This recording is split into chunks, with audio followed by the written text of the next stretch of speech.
Le pigeon.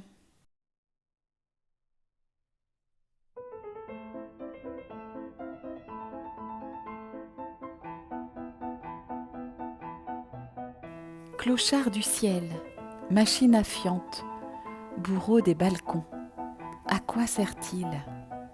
À renforcer notre patience, à accepter en notre hors-sol de citadin, repu d'objets, la lutte pour la vie, quelles qu'en soient les formes.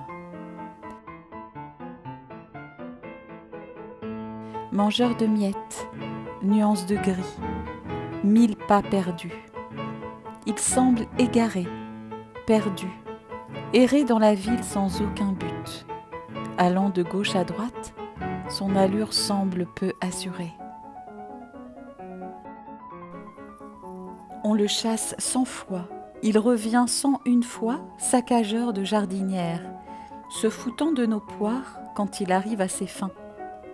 Peuple errant, il attire les hommes comme eux, repoussés hors de la commune mesure, et s'y venge du déclassement en leur offrant la pitance, fiant acide comme unique reliquat sur le bitume.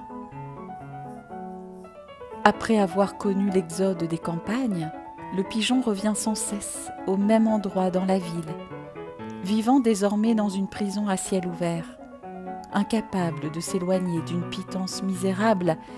Gavé d'hormones, il est rendu stérile, il est condamné à mourir sans descendance. Les hommes pigeons, c'est la race contemporaine des hommes. Ils votent, ils revotent, ils re-revotent, rien que pour reproduire la même comédie démocratique, lâchant leur fiente quand la fiction fasciste est agitée comme un mouchoir pour menacer leurs subventions.